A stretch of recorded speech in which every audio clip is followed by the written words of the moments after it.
You're listening to Investify, preaching financial independence and assisting investors to achieve a more flexible and free lifestyle through smart financial planning and real estate investing.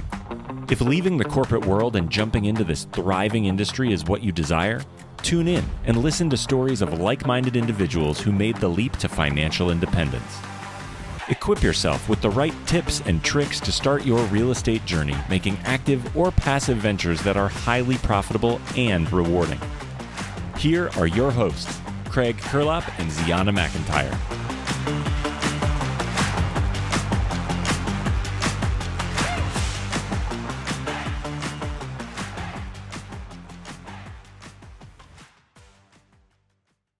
What's going on, everybody? You are listening to Investify. I'm your host today, Zeona McIntyre, and Craig always likes to plug his Instagram. So I'm going to say my Instagram is at Zeona McIntyre. Craig Kurlop couldn't join us today because he is stuck on a tarmac, very unhappy that his plane is delayed, but I took it for the team and I got a great guest for us today.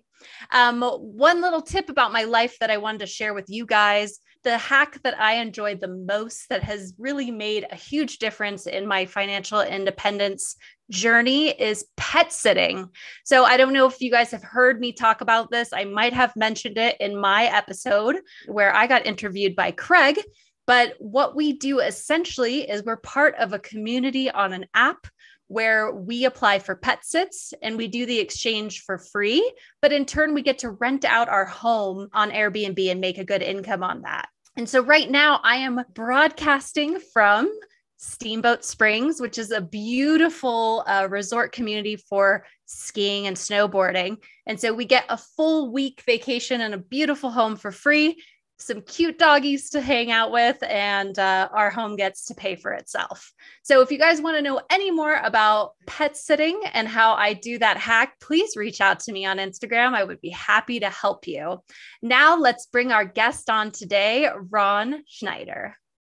Hey everyone, big news. Investify has now partnered with Rent Ready. And yes, we've partnered with Rent Ready because that is the software system that both me and Zeona use to do property management for our rental properties. It makes things super easy. We can send applications, get background checks and credit checks. Tenants, when they come in, can pay rent automatically through there. They can submit maintenance requests, do everything you need to do for property management all in one place. That's why Rent Ready is the thing that we've done. I've been using them for years now. We reached out to them for a relationship on the show. And so again, super excited to have them on board. If you go to rentready.com and use the code Investify, you'll get 50% off your first 6 months. That's right. 50% off your first 6 months. If you go to rentready.com, sign up and use the coupon code INVEST2FI. And can't wait to see you there. Let us know. Hit us up on Instagram, hit us up on wherever, and let us know what you think of Rent Ready. Because again, I think it's an amazing software. I use it all the time. You can access it from your phone. Amazing stuff. So thanks so much. And let's get back to the episode. Ron Schneider, welcome to the show. Thank you. How are you? I am doing fantastic this morning. Thank you for being here. So it seems like we met at FinCon. What were you doing there? Well, FinCon, I was a community pass holder. FinCon was held here in Austin for the first time. And it was sort of a conference I had planned to go to for quite a few years, but never quite got there. And so when they were just 4 miles from my house, I decided, why not? I was actually able to ride my bike down there. And amazing. Yeah, it was awesome. Great. Okay. Well, let's get into the podcast, how we do every week. Can you tell us how you first heard about financial independence? Sure. It was an article in the Washington Post. I was interviewing Mr. Money Mustache, who I think introduced a lot of people. Yeah, he introduced a lot of people to FI. And so that was at a time when I finally had some money to start investing. 16 years ago, I was $60,000 in debt. I was 44 years old. And today my net worth is over 2 million. And a lot of the reason is because of the lessons that I learned from the FI movement. And so I'm excited to talk about FI. I'm excited to be here. This is my first podcast and I'm happy to share the lessons that I've learned along the way. I've read a lot of financial blogs over the last few years. Perfect. Yeah. So Mr. Money Mustache is actually a personal friend of mine now because we live pretty close together. But he was my gateway too. And I'm forever grateful for him. So what was it in that article that first kind of sparked this idea that it wasn't just, I'm reading the Sunday paper, but now I'm going to do something. I'm going to make a big change in my life. Right. Now I'd been out of debt for about 3 or 4 years by the time I read him. And I learned how to get out of debt from Susie Orman, of all people. And I watched her financial show on CNBC for 9 years straight. And that's how Me too, buddy. We have like the same story. I love it. Right. And so I was able to come out of debt. And by the time I needed to start investing, I felt like her advice was a little bit not working for me. And so when I read Mr. Money Mustache in the Washington Post, he talked about index funds, and that turned something in me. I then found J.L. Collins, who was one of your guests a few months ago here, and just went straight into Vanguard. I had been subscribing to a series of investing newsletters that Susie Orman recommended, and they weren't working. The fees were too high. There was too much trading. It was too much. The expenses were too high and we weren't getting anywhere. And so index funds in Vanguard and loading into VTSAX was sort of the key to sort of supercharge our investing, is what I'd say. Great. Yeah. So I wanted to kind of highlight the Susie Orman thing too, because I used to watch that show and I read some of her books, but then I sort of saw that saving just 10% of your income, which a lot of the mainstream people recommend, it just seems like you're going to work for the rest of your life. But what I learned later, and this is just kind of the magic of financial independence math, is that if you can crank that up to 50%, well, now you're really cooking and you could change your life in 5 to 10 years. So it really is important to kind of see that distinction and how much of a difference that can make.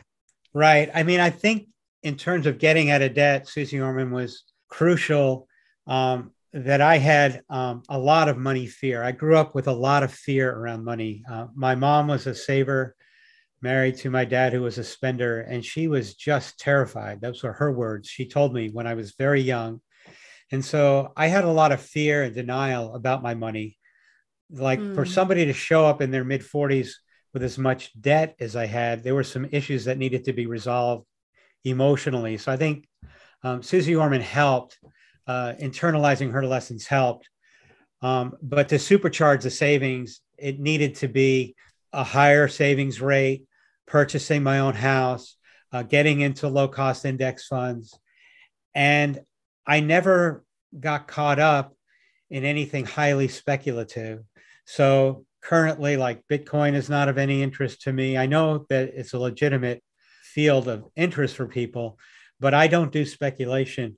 Mine success has been high savings rate, consistent investments, low cost, and owning my own house in Austin for 11 years, which has grown 9% per year on average, my house. So it's now worth 2.5 times more than what I paid for it 11 years ago. I bought in for $385,000, and Zillow right now has me at $995,000.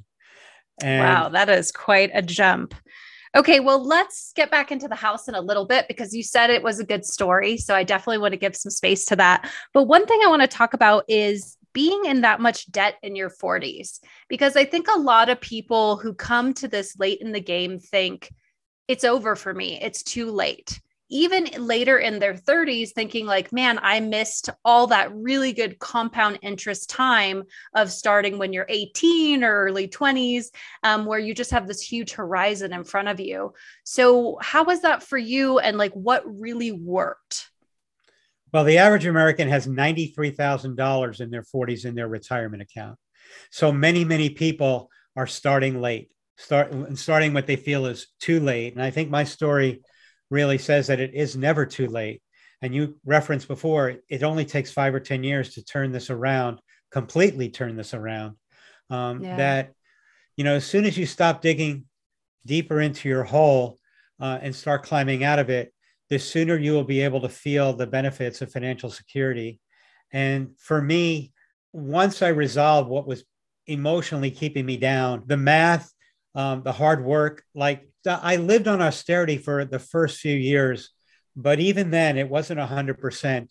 And so my wife and I decided we had $60,000 in debt that we would go out to eat after each $10,000 in debt was paid off. And so maybe for 3 or 4 years, we only went out to eat a very handful of times. And that was the austerity phase. But as soon as we hit the landmark where our net worth was zero and we broken even, it was just a big, huge party. And the next landmark for us was Susie Orman's 8-month security, emergency fund. So what I love is that you guys gamified it. You said, hey, we're going to set these goals and we're going to celebrate at every step. Right. And so that makes it really fun, and it makes it something that you can both buy into. So you're going like, okay, that dinner is really going to taste good. It's really going to be enjoyable, rather than if you go out to eat every night, it's just not, it gets to be normal. Right. So I bet those dinners were really special for you guys. Right. And the other thing that happened along the way, in addition to having the fun celebration, is that we really learned to cook. And we really learned to bring our lunches to work every day. At the beginning, we did not have high incomes. I mean, in honesty, combined, we were probably making $75,000 a year, both of us working full time. And we pulled ourselves out of $60,000 worth of debt with a $75,000 a year combined income. It wasn't until after we had some savings that I went into business and it took off that we really started to, explode. But every step along the way, we learned how to be frugal, which wasn't torturous. It was actually really interesting. It became a game, like you're saying, but it also became a source of strength that we didn't have to do things to put ourselves further into debt to feel happy or to think we were feeling happy. We didn't take crazy expensive vacations for quite a few years. Let's talk a little bit about the lifestyle changes that it took. Could you talk about maybe 2 or 3 that were bigger? It sounded like eating out was something that you guys did a lot. And so just learning to cook and sharing that together and bringing meals to work, that was a big help. But what were some other things that you had to make changes around? I mean, the one thing that helped us tremendously, we're very old school. I'm not necessarily a high-tech person.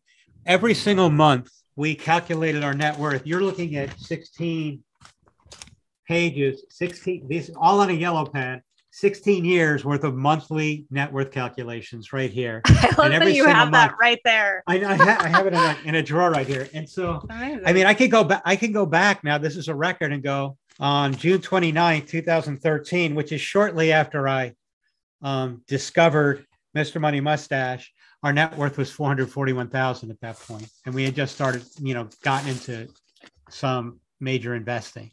And so it worked for us to simply calculate our net worth each month so we could look at the progress. So that was part of the game, was that this was almost like the score sheet. Our net worth went up $5,000 last month. Our net worth went up $1,000. And when we got into the frugality piece at the beginning, we realized our net worth would hardly ever go down. We had no investments. You realize this was during the great financial recession. We were in debt.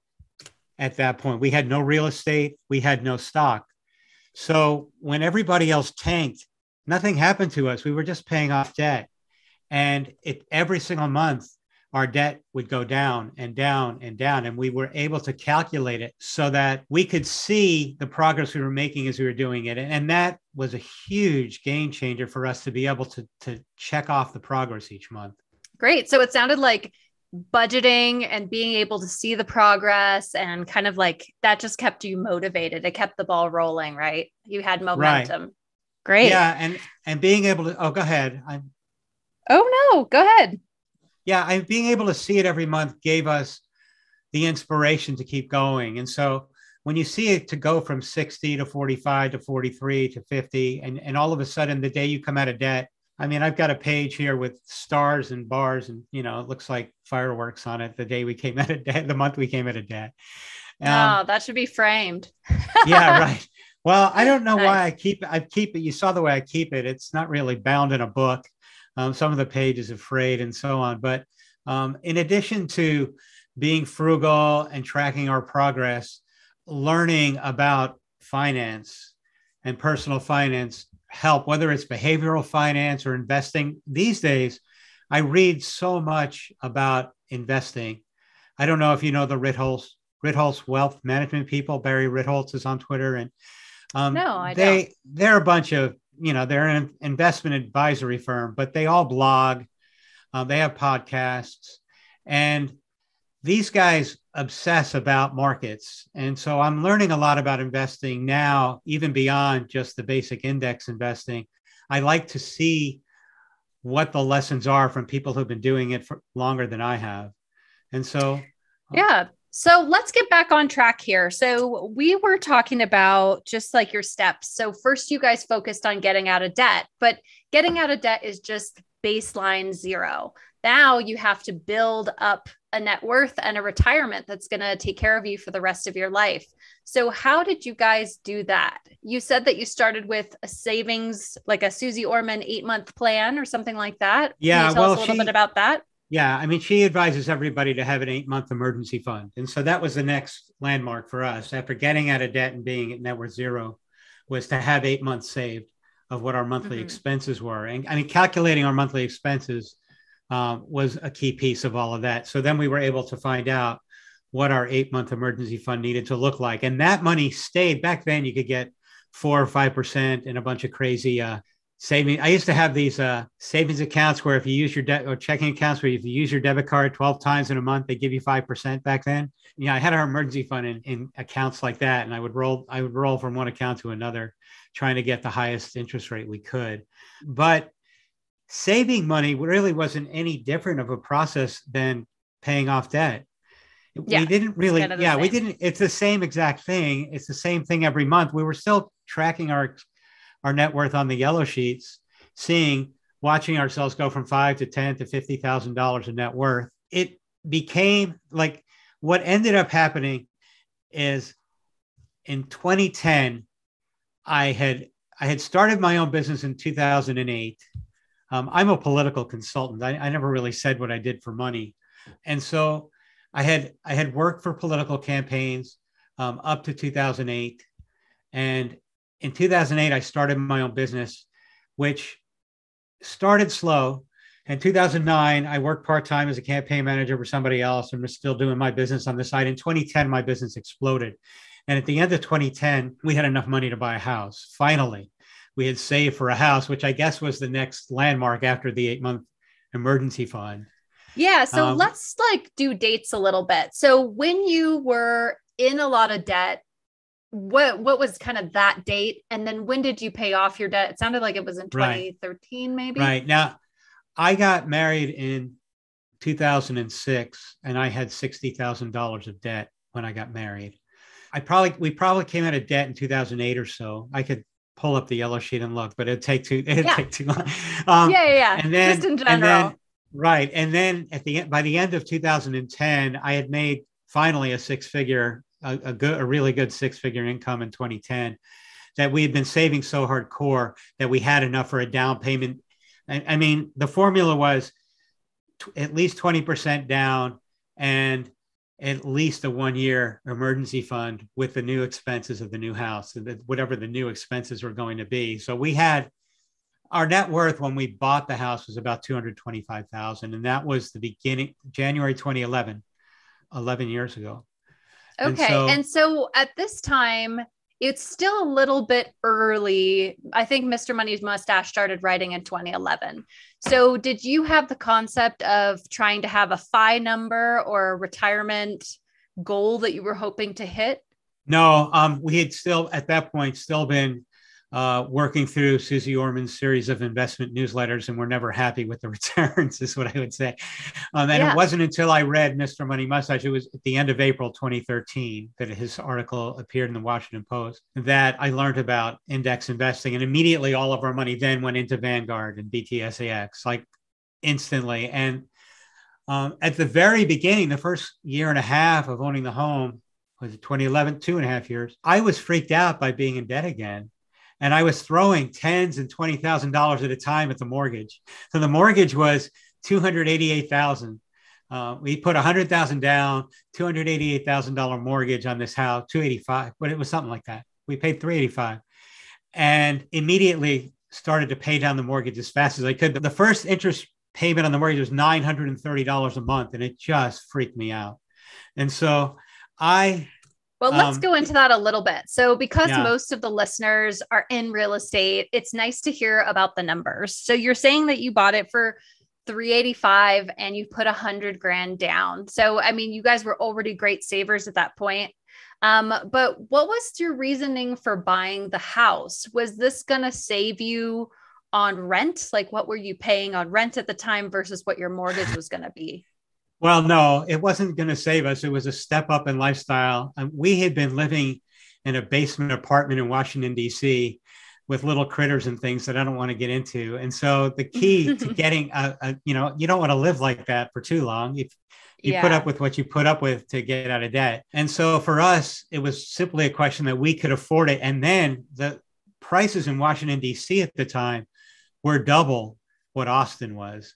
And so we literally found our ticket out to a lower cost of living area.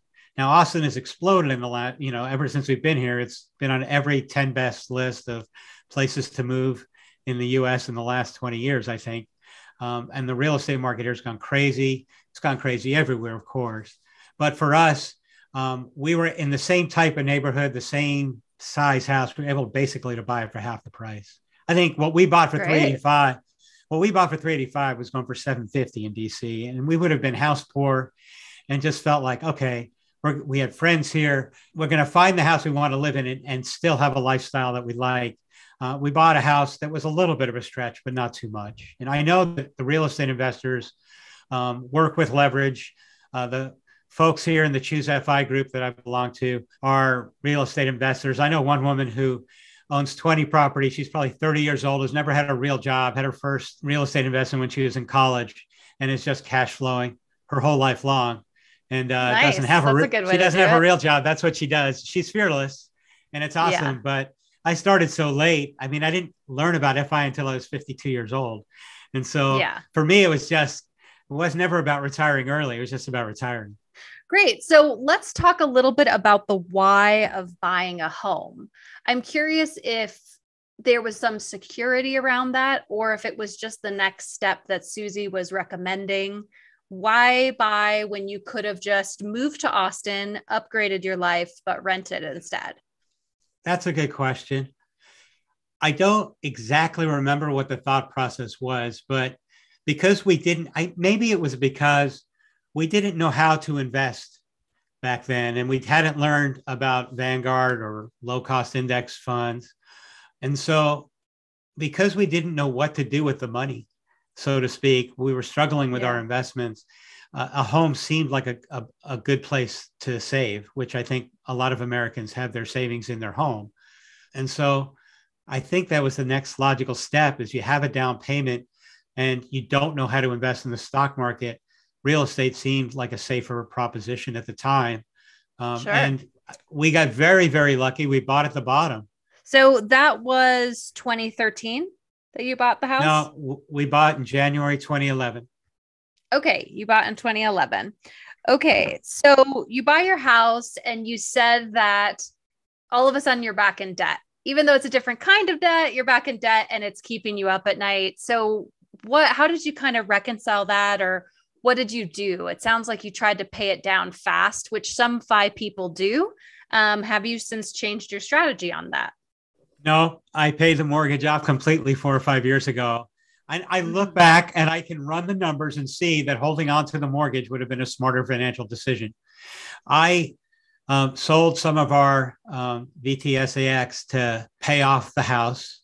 And I calculate that my net worth would be $50,000. I had a $90,000 mortgage at the time. It was down to 90. I just paid off the last 90 because I didn't want to see it anymore.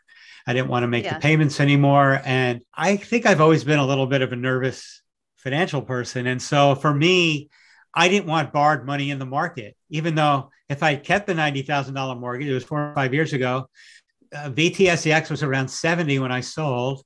It's 110 now, 105 after the last correction, something like that. And so I mean, it's worth 50% more than when I sold. And so, Yeah. I mean, I would have had to continue to pay, making the monthly payments and so on. So yeah, my net worth would probably be 50 to 100 grand more than it is, but I don't care. I sleep well, and Yeah. I don't have any borrowed money in the market at all. So I just want to highlight these couple of things because this is a huge topic that, JL Collins also wrote about, and a lot of people talk about in the FI community. Do you pay off your house, or do you leave that debt? And so it's nice to hear you saying like, hey, actually, I went and I did the math, and it does make more sense to keep it in the market. Okay, great. That's good for people to know and have that in the back of their mind. And there's also no way to put a price tag on the peace of mind of having your place paid off. I think most people don't know what that experience is like. I paid off my first condo and I lived there for a few years. And there's just something really comforting about knowing that nobody can take that away from you. So I can definitely understand where you're at with that. Right. And I mean, I've run the numbers. I have no regrets. I can say, oh, my net worth would be 2.2 instead of 2.1 or whatever million. It doesn't matter. I mean, I just, right now, you never really know what the market's going to do. You never really know what life is going to bring. You're right. There's some peace of mind, and there is no price tag for that because it's not a financial equation at that point. It's a behavioral question. How do you feel? How do you feel on a daily basis, and how much money do you spend to feel a certain way? So I maybe shouldn't point this out because it might bother you, but how do you feel about the equity that sits in that home? Because that is kind of uncapitalized, opportunity cost there. And so do you ever think of that going like, oh man, I could pull out 500K and do this, that, and the other? Or does that not really cross your mind? It doesn't cross my mind, mostly because I don't necessarily need a net worth of $10 million to be satisfied, or $5 million to retire happily. Our number has changed through the years. I mean, at one point we had it pegged at 2.25 million, that would give us our annual, using the 4% rule, that would give us our annual expenses that we could spend. I shifted up maybe to 3 million now because you don't, inflation, or you don't really know what the stock market's going to do for the next 20 or 30 years. And so I suppose I could have gotten there sooner, but if I have financial regrets at all, it's not about the opportunity cost of what's sitting in the house. My financial regrets, and I don't really feel them very much anymore, goes back to my 20s and 30s and all the mistakes that I made back then. I didn't show up in my 40s in debt for no reason.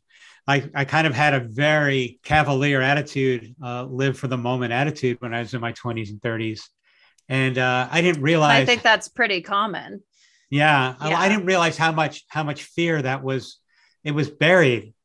There was a lot of fear and denial, and I just was not in touch with how I was really feeling about it. And so I just kind of partied like it was 1999, back in 1999. It's like, yeah. So are there any particular mistakes that you made that stand out that you think people should know? Or is it just in general that you were just basically spending everything that you made? Yeah, I had an import business, started in my later 20s and through my 30s. And I had actually saved up a little bit of money, and I blew it all.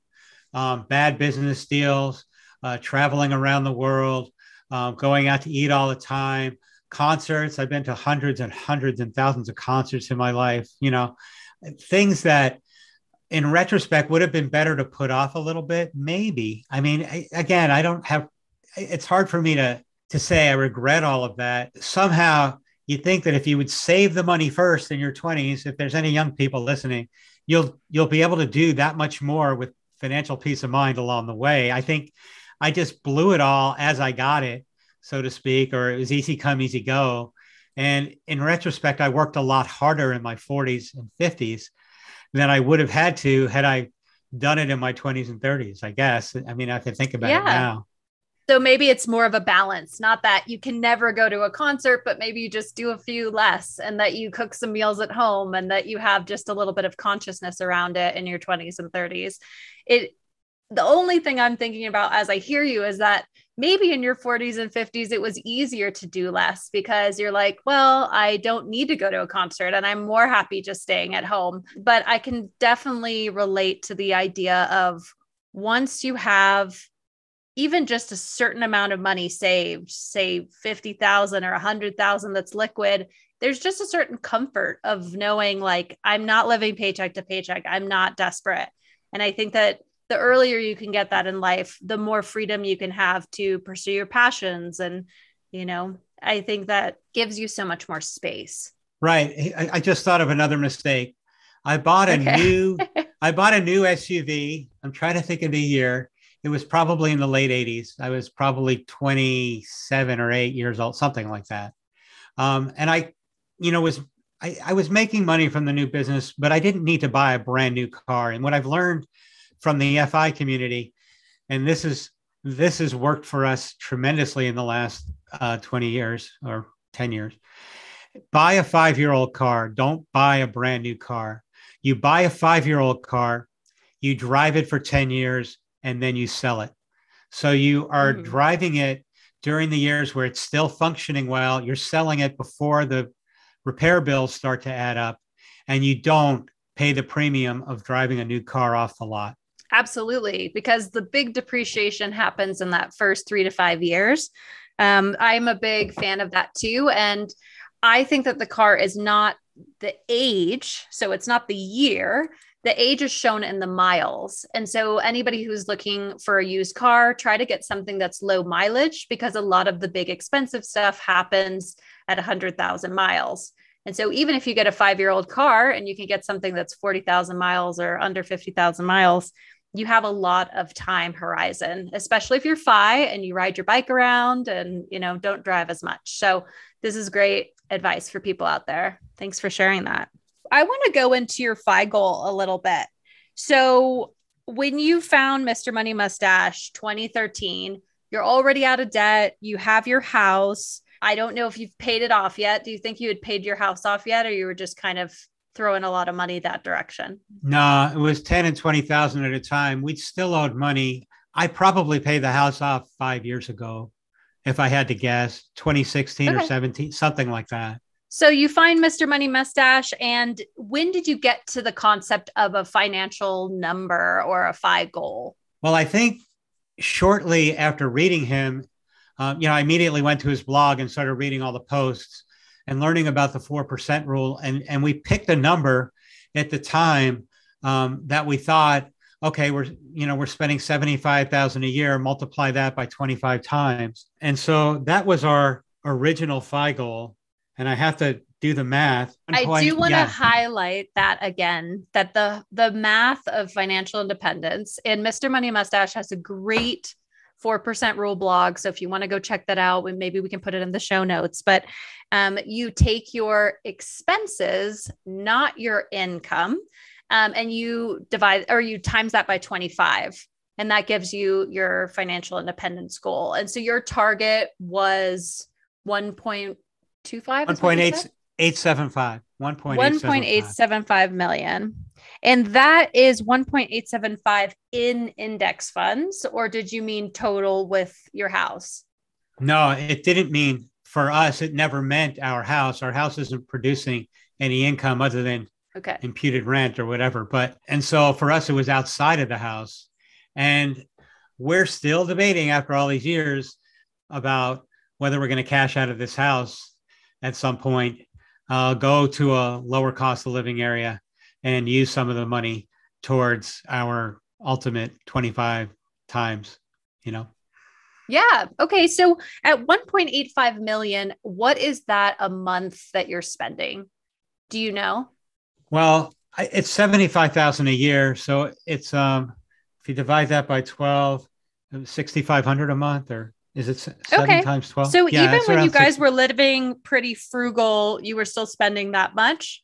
Once we moved into our house, I think at first it was 60, but it quickly ballooned to 75. It's just the cost of owning a house. We've done a really good job of taking care of our house. I mean, we're putting 10,000, even more during the pandemic, in a year into fixing things up.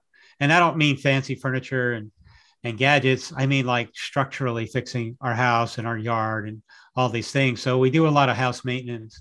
And we're spending 75,000 a year for most of the time we've been here. What about now with having the home paid off? Do you feel like it's a bit less? No, it's about 75. I mean, with the travel, I mean, if you count everything that we do, we're still spending 75,000 a year. I could do the math again and check our credit card bills just to make sure. I've done a lot through the years to supercharge our savings rate with sort of travel hacking, credit card hacking kind of things. So I'm kind of an expert in that sort of stuff, really. I think of myself as spending a lot of time focused on, and we've been flying 2-for-1 on Southwest Companion Pass for the last 8 years, I think, Great. Yeah. So where are you now in your goal? Because you had said the original goal was 1.85, and then you've moved your goal up to probably 2.25 or 2.5. Yeah. But where are you now as far as your index funds? Well, probably we're only halfway there. The other half is in the house.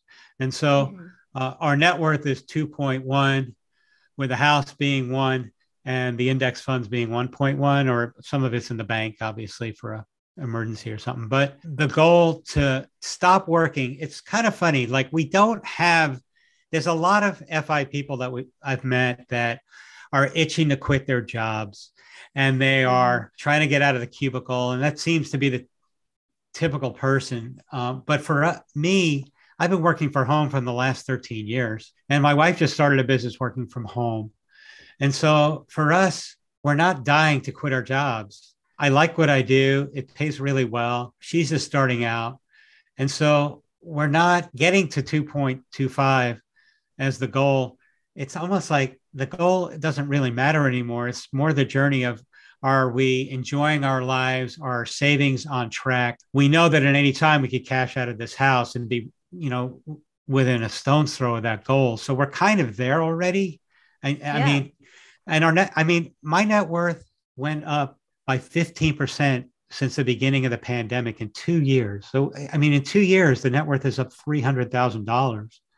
And I'm not saying that that's going to happen in the next 2 years again. I don't know what the next 2 years will bring. But the reality is we're so close to the goal that the goal doesn't really matter as much anymore. It's like we don't need to quit our jobs. We don't want to quit our jobs. We basically have financial security at this point. If I haven't achieved actual financial independence, meaning I could quit. I mean, I could sell my house, go live on a beach in Costa Rica and never have to work again. That's official. I know I can do that. But I'm making a lifestyle choice thing. That's not where I'm going to end up, I don't think. And so, and I think that's great, just to have the knowledge and the security that you can do that. Right. And so that's kind of just the point there, is that you don't need to, but that you could. And that if one day you just felt like you were done working, then you could make a lifestyle change. So this kind of brings me to another question is, the market has gone up a lot and we've been seeing a big decline recently. Do you have any thoughts or concerns around a recession coming up, or what you guys would do, how you would pivot with that? Well, I mean, I switched from 100% BTSAX to a much more conservative portfolio probably 3 years ago. Again, because I come from the land of nervous financial people, my asset allocation now is very different. I'm in an asset allocation that's 20% BTSAC, 20% small cap value, 20% long-term bonds, 20% short-term bonds, and 20% gold. And so I'm ready for the next recession, at least in terms of my asset allocation. I've given up tremendous gains probably in the last 2 or 3 years by not being 100% in BTSAX. But I think the first 2 years in investing, I had been so far behind. We were just pouring the money in to 100% stocks. At some point, I was ready to start to declare victory a little bit. Like, I don't need a $5 million nest egg. I just need to know that our nest egg isn't going to drop below a certain amount. And so I'm in a defensive place. The stock market went up 25%, 26% last year. My portfolio went up 9%. It was still a good gain, but it wasn't the astronomical gains that we were getting at the beginning of our investing in VTSAX. And so, right. So with Mr. Money Mustache, I was curious if it made you feel more reassured. Like if you were looking at Susie Orman at the beginning, she is famous for saying, oh, you need 5 million, you might end up needing 10 or 15 million. So people can never stop working, and she breeds a lot of fear. So when you found Mr. Money Mustache, even though 1.85 million is a lot, especially if you're starting with not much, was there some sort of reassurance of feeling like, oh, okay, that's not as much as I thought, and I can get to that place? I think to a certain extent, I mean, his goal was 625,000 because he's only spending 25,000 a year. So for us, it was a little bit more difficult to realize that because we're a little bit older, we were never going to be able to live live at a $25,000 a year clip anymore. I mean, I think I did that in my 20s, even when I was going into debt. We spent what we made, but we weren't making hardly anything back then. I don't know what to say if I felt reassured or not. I mean, Susie Orman did have that whole FIRE podcast where she came out against the FIRE movement saying that people shouldn't stop working and they should keep working until they have $10 million. And I don't agree with her, but I think what she was reacting to was the linguistics, calling it early retirement when really people were quitting the cubicle and starting their own businesses, say, or doing side gigs. To me, that was never considered retirement. If I quit my tech job, but become a person who makes their own apps and sells them, becomes an internet person, doing my freelance, to me, that's not retiring. I mean, Mr. Money Mustache works as hard as anybody I know. He likes it. He does things that are side gigs or whatever you want to call it. And he gets offended when you tell him he's not retired. I'm not saying that because I don't want to start a whole fight, but it's like Susie Orman reacted to the words early retirement in a way that it was really just a misunderstanding. I think people get into the semantics, and that's not really what's important. I think it's just that people naturally don't want to be idle. Like we're all going to find something else to do, but can the world be a much richer place if we're all doing something that we feel passionate and lit up about, rather than something that is killing our soul because that's just going to get us the next step in our career or, pay the bills. So that's kind of what this movement feels like it's about to me. And if you look, Susie Orman came out with a blog post a month after that whole flare up, saying that if people want to change their career, she's totally in favor of that. And so she was reacting to people lying on a beach in Costa Rica when they're 40 or something, maybe. I don't know what her perception of retirement was. She wasn't really reacting to the reality of what people are doing with their lives once they have this money saved. Yeah. Well, this has been a great conversation. I need to pivot to our final part of the show. But before we do, I was curious if you had any final words of wisdom for the listeners. Final words of wisdom. I don't know. That's so general. I mean, I feel like don't get down on yourself. I mean, I think I had so much regret for a few years when I realized how I screwed up. So in my early 40s, I was really freaked out that I found myself in all that debt. When my values changed and I realized I needed to start saving for retirement, the amount of regret I felt at the beginning of the process was really thick. And I just look back on all the mistakes I had made. And for a while, I beat myself up 3 years till I started to make progress. I was pretty hard on myself is what I would say. Don't do that. Yeah. That's my words of wisdom. Yeah. Yeah. It's not really getting you anywhere to be that hard on yourself. Yeah. All right. So in this second part of the show, we're going to give you 4 questions. And I don't know why I'm saying we because Craig's not here. So I'm going to give you 4 questions. The final 4. So the first one is, what are you reading right now? Yeah, the book that I'm working my way through, and literally this is the real work, is called How to Retire Happy, Wild, and Free. The author's last name is Zelinsky. And it really is a workbook of sorts with a bunch of exercises that are allowing me to work with questions about what my values are, how I want to retire, where I want to be when I finally do stop working completely, what projects do I want to work on, what is most important to me. So it's been useful this past month or two to, I have questions I'm writing out, and it's very introspective. It's so interesting. My partner, we're kind of like working him out of his job. He's only 42, but we're hoping that he'll leave his job in the next year or two. And I think he could benefit from a workbook like that, because I think like we talked about earlier, there's a lot of fear. And there's a lot of fear when people leave their steady income. If they've never been entrepreneurs or never had to live off of their real estate or their investments, it's like, is this actually going to work for me? For him, he's planning to do a coaching business on the side, and that's his real passion. He's very excited about it, but there is a lot of fear. So would you say that even if you're not typical retirement age, that this book would be valuable for someone transitioning? I think it's good. Yeah, it's definitely a book that allows people to get in touch with what their values are. And so, I think that helps people at any age. Yeah, fantastic. Okay, question number 2. What is the best piece of advice you've ever received? Well, it's pretty related to what we've been talking about. There's a guy who came to fix a washing machine in I used to live in an old house in East County, San Diego for $300 a month rent on 10 acres of land.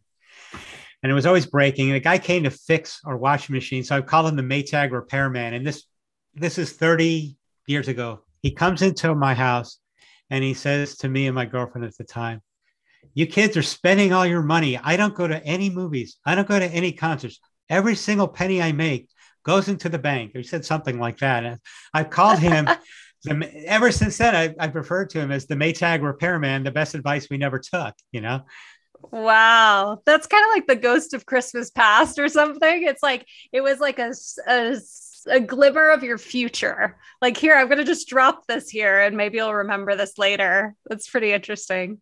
It's crazy because I looked at him like, this guy is nuts. He just seemed like a crazy old man, Well, now you're going to do that. You're going to in turn go around and giving people unsolicited financial advice, right? You can be the crazy old man one day. I don't know how to fix washing machines, so I'll never be the Maytag repairman. But yeah, I do. I help people get out of debt now. And so friends and family, I've Zoomed with, 10 couples in the last 2 years of people that are just wanting to, and I think my advice works for people that are in debt the most. Investing advice is more fraught. Once people have options and investments, there's so many opinions. But getting out of debt are some basic principles. And I've been able to share that with friends and family and help people. That sounds really rewarding. I'm glad you're doing that. Question number 3, what is your why? By that, you mean why I do what I do on a daily basis? Yeah. Okay. The most important things to me are my marriage, financial security, my health, leaving the world a better place. I care about the environment and not. So we're very much farmers market people, shopping for all organic foods and so on. And so, I guess that's my why. Yeah, I like it. Okay. And the question number 4 is, if you had to go back and tell yourself at 40 when you were in all this debt from the position that you're at now, what would you tell yourself? I would say relax. I'm an overthinker and an obsessor. It's easy to feel regret when you're thinking, oh, I made this mistake, I made this. So what I would say to my 40-year-old self is relax. It's a journey and there is progress along the way, and patience will reward you ultimately once you see the progress that you're making. And so I just think that if I had less regret at the time, I would have relaxed. I would have had more fun. It would have been an easier journey at the beginning. Maybe I needed to kick myself in the butt a few times to get myself going, but ultimately, I think I would have ended up in the same place without beating myself up. Yeah. Okay. Good advice. So if anybody wants to reach out to you after this show, what's the best way for them to get in touch with you? I have the link tree in the show notes, and all of my contact information is on that link tree. And you can link to my bio or my email address, all of my Twitter, everything is right there. Okay, perfect. Well, thank you so much for being on our show today. I really appreciate you sharing your story, and we'll have to see you again. Thanks, Zeona. This was really fun. And that was Ron Schneider. I thought that was a great episode today, guys.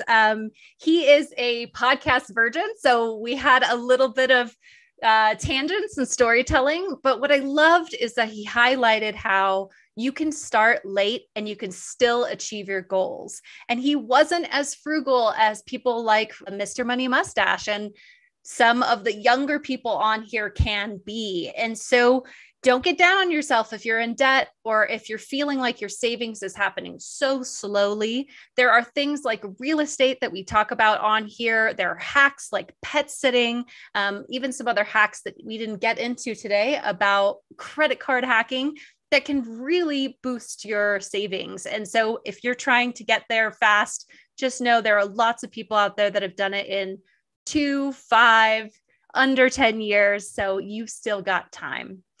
Anyway, thank you so much for being here. If you would like, you can leave us a rating or review. We really, really appreciate that. Share this episode with your friends, and we will see you next week.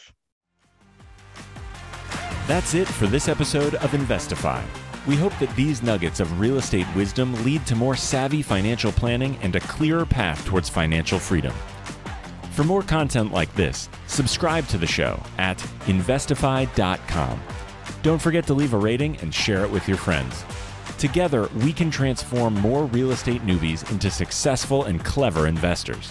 Thank you so much for listening. See you on the next one.